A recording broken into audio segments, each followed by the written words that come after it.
Welcome to Rapid Roundup, a series where we take several games throughout the week, do mini critiques on them, and let you know what we think. Throughout all of this, my name is Moriarty. And this is Brax. And this week, we'll be taking a look at Nevrosa Escape, Bridge Constructor Portal, the Horus Heresy Betrayal at Calth, and Meriwether, an American epic. Later on in the week on Wednesday, we'll take a look at PlayerUnknown's Battlegrounds 1.0. You've probably heard of PUBG, you've probably played PUBG, but it's different now if you haven't played it since December 20th when the 1.0 version came out. This is not the same game that came out in March. We're going to talk a little bit about shortcomings, how it's improved, and why we think that this is a game you absolutely need to play. And on Friday, we are taking a look at Starblood Arena VR.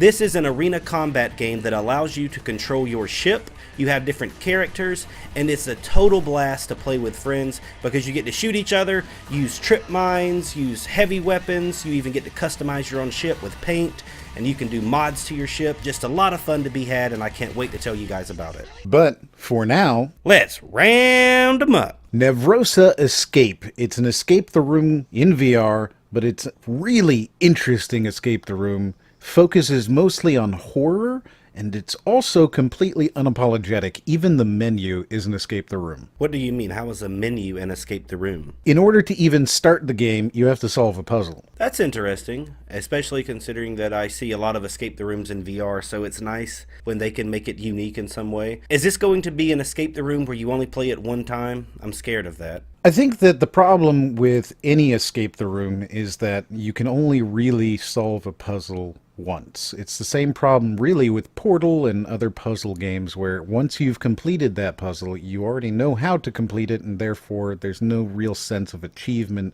That's totally fair, but with these things being in VR, I'm okay with that. I happen to enjoy escape the room games. It's just I do always consider price more heavily in those than I do some other genres. So where does this one fall on the time you get out of it and how much it costs, Spectrum? I think you're going to get a couple of hours out of it, and it is a $20 game, so you're not going to be finding this to be the cheapest one ever made, but it's still really interesting, and it's also kind of, I don't want to say scary, but it's kind of horror-y. There is a specific moment in the game where you are transported into a clock and something comes to eat you. You have to finish the puzzle while at the same time fighting off this enemy. It's a very interesting puzzle, and I've never seen something like it in a escape the room before. That actually sounds really neat. Something trying to eat me while I'm doing the puzzle.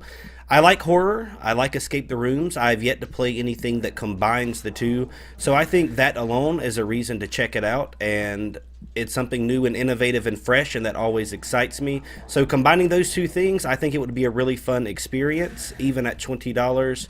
I think I would be okay with paying that because I'm used to that in VR. It's something that I've grown accustomed to, that's just sort of the way it is. You're going to pay $20 for an experience that may not be more than a couple of hours. But VR is so immersive, so fun, and I think it would be worth checking it out anyway. I absolutely recommend it. It comes from Gexagon VR, which is the same company that did Q-Bike. That was another really fun VR title. So if you're looking for something that is polished and enjoyable, and you still want to do an escape the room, I think this is definitely one of the better ones that I've seen in the past couple of months.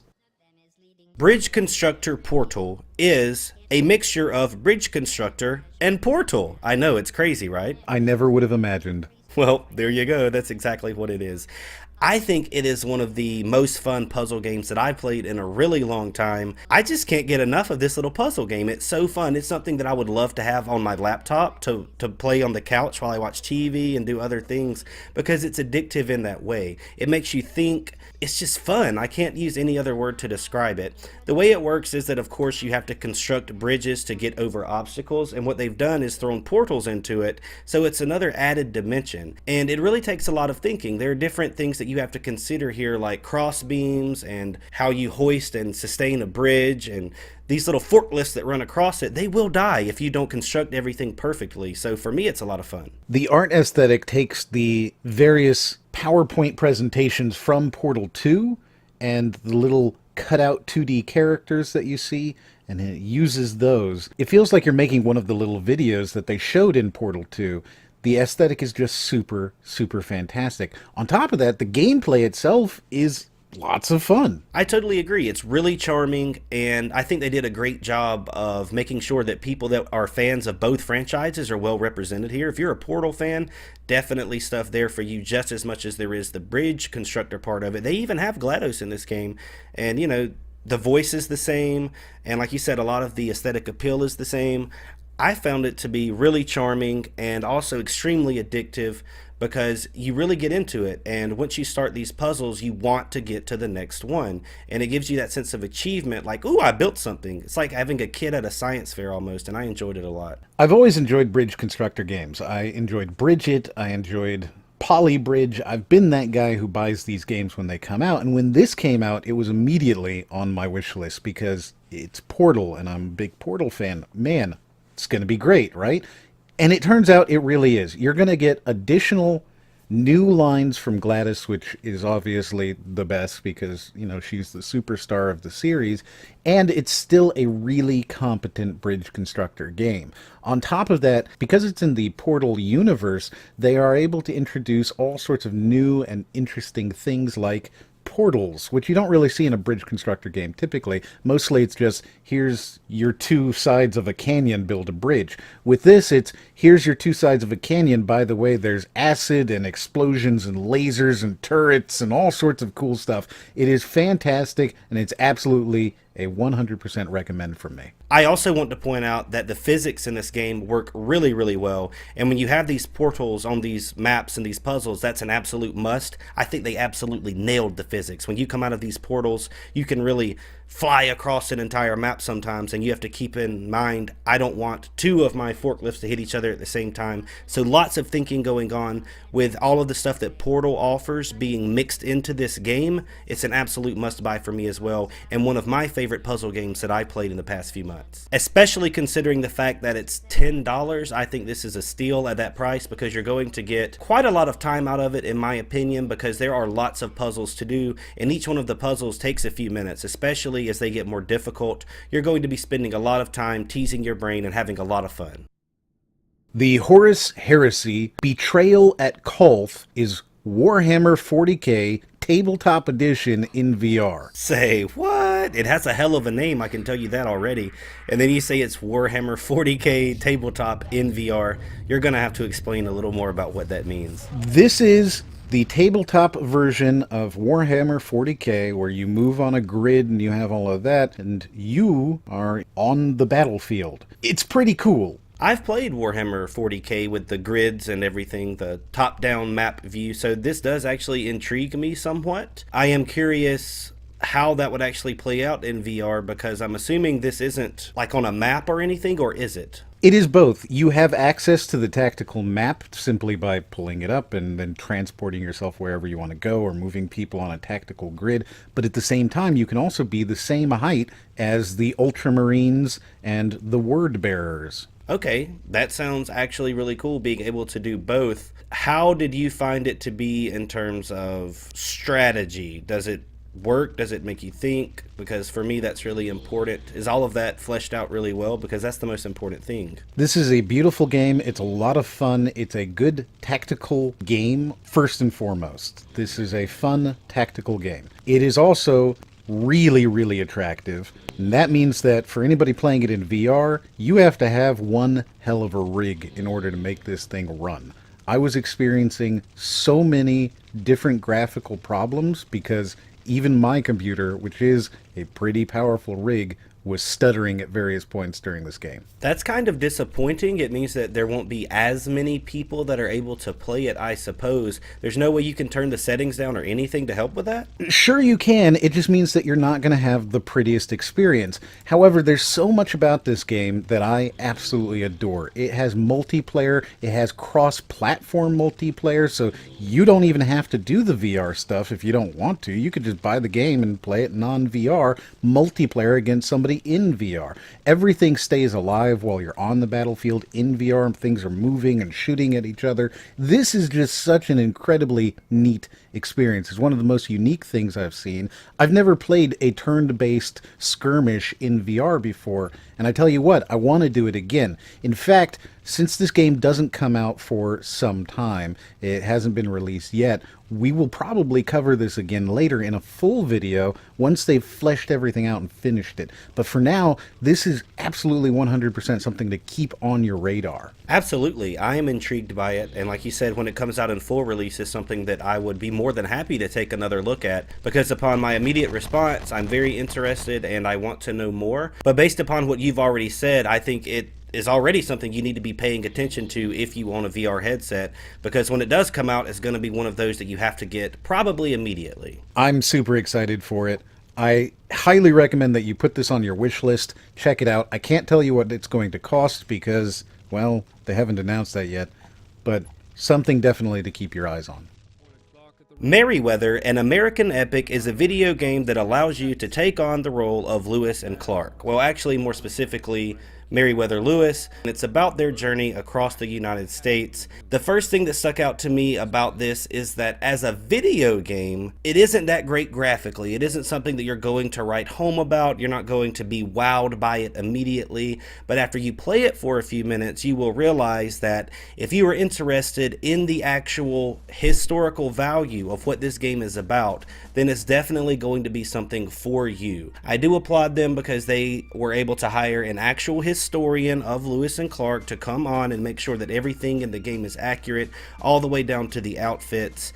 For me, I think that's the strongest part of the game, but in all actuality, you're not going to have the most fun in it, in the sense that the shooting in it isn't very realistic. It's kind of ugly. You do get to do some puzzles, and that's fun, I guess. I mean, I enjoyed the puzzles well enough that it made me want to keep playing. But in all actuality, this is just a great experience for people that are interested in history, because it does have a nice, interesting story to tell, and it does actually stick to historical accuracy. This sort of feels like Oregon Trail, but before the Oregon Trail. That's exactly the comparison that I was going to make, was that it did remind me of a new modern version of Oregon Trail, in the sense that on this journey you have to hunt for food, you have to try to prevent diseases, you have to always keep yourself alive and make sure that the morale of your men is high enough that they're going to continue on the journey and keep giving their full effort. So in a lot of ways, yes, this is a modern version of the Oregon Trail. It's pretty much the same story. You are traveling, trying to get somewhere, all the while trying to survive. This is at its core a survival game. It's just telling a historical journey within that. I think that everybody's heard of Lewis and Clark, but I also feel like a lot of people don't really know who they were or what they did. So this could be a really interesting segue for somebody to learn about that time period in American history and learn about what we did as a people and what they did to help the country. How much does this cost? This is a $15 game. It's still in early access, but they have said that it's mostly complete at this point, so I don't think you will see a lot of changes coming, but they are willing to listen to feedback. That's the reason we're doing this video. So it will improve, at least somewhat, and in its current state, I think it's worth $15 if you are interested in the history of it. If you're buying this simply for the gameplay, I would probably tell you that you won't be impressed and you won't feel like you got your money's worth. But like you just said, if you're interested in learning about Lewis and Clark, then definitely give this a buy, because it does really treat the subject well. You even start by talking to Thomas Jefferson and how he commissioned these two men to do this, and it even talks about their experience in the war, how they came to be who they were. You interact with Native Americans throughout your journey, and this is a 20-hour plus experience. You actually go from the East Coast all the way to the West Coast in this game. It doesn't really leave any stones unturned in this historical narrative. So if you're interested in learning about that, I think that you will enjoy it, and it's going to be interesting, even if from a gameplay perspective it isn't the best video game I've ever played. Are you a big fan of podcasts? I can take them or leave them. To be completely honest, this might surprise some people, but the only podcasts that I enjoy are sports podcasts. I don't really listen to a lot of gaming podcasts, but I do like a few of them. Well, one of the things that we've always heard about our videos is that they tend to be very podcasty, and now they are actually podcasts. Really? So What do you mean? Tell me more. You can go to your favorite podcast software on your iPhone, your Android, whatever. You can type in Crime Game Critics, and you will find all of our rapid roundups and our talks videos transported magically into podcast land. That's really good news because for me, when I do listen to podcasts, a lot of the time it's when I'm driving, whether that be going to work, school, wherever I'm going. In the car is the best time for me to listen to podcasts, and I think that if people enjoy listening to us and hearing what we have to say about these games, then perhaps that's something they could do on their way to work or maybe on their walk to work if they have an iPod or something like that. So that's actually really exciting news. The way that a lot of our users seem to watch our videos is they put on the sound and then they go away anyways. They don't actually watch the full video. They don't care about that. They're just listening and they want to hear what we have to say. So if you're that person, now you can choose to do that. The links are in the description where you can find the podcasts and you can do that. Now you can subscribe, and of course you can rate us as a 5-star, because that's really the number one way that a small podcast grows, is by getting reviews. So, you get to review the reviewer. How cool is that? That's so meta.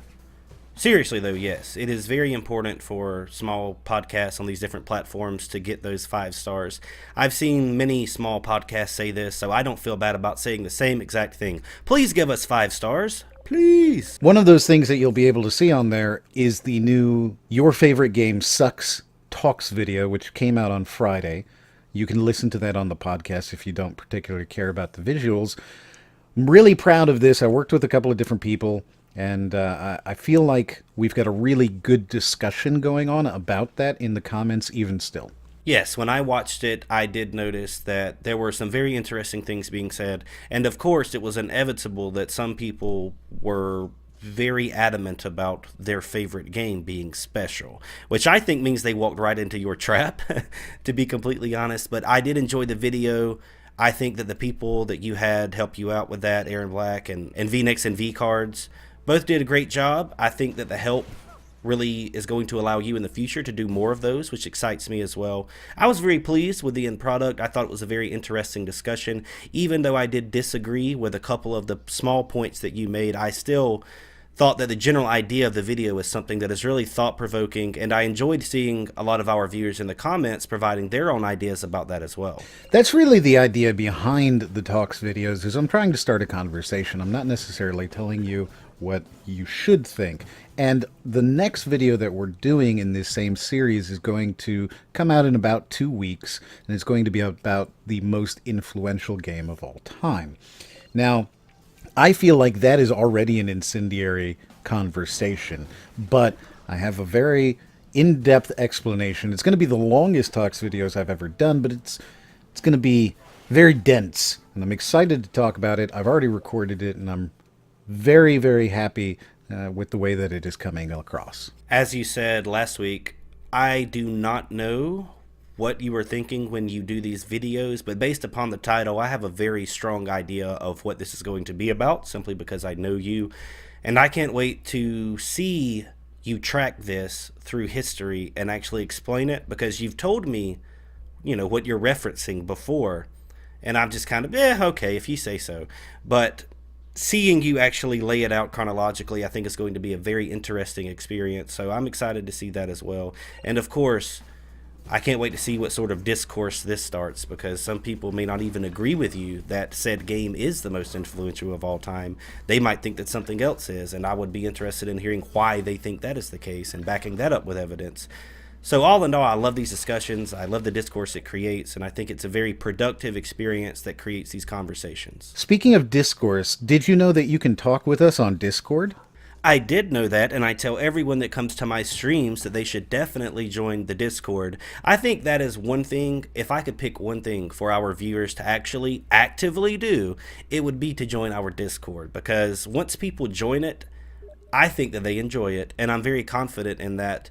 And perhaps it seems a bit odd at first to think, well, why would I want to join their Discord? I don't know them personally. No, it's actually a really friendly place, and everyone that comes in there seems to have a good time. I enjoy talking to people. I enjoy playing games with people, and some of our viewers have actually become people that I play games with simply because of the Discord, and I think it's a really awesome way for you guys to come and talk to me or talk to Moriarty. We have a really good time in there. We even do game giveaways, lots of fun to be had. So please, if you do one thing for me personally, join the Discord and come talk to us. One of the things that we're always going to be talking about as well is the Steam group, which allows you to follow our curator. We are actually in the top 2% of all the Steam curators on Steam, period. So what we'd like to see is us get into the top 1% so that we can be 1%ers, because, hey, that's a really funny thing to be able to say. Yeah, it is. It is a funny thing to say. It's questionable because of the stigma that surrounds it, but I would love to say that I'm a 1%er.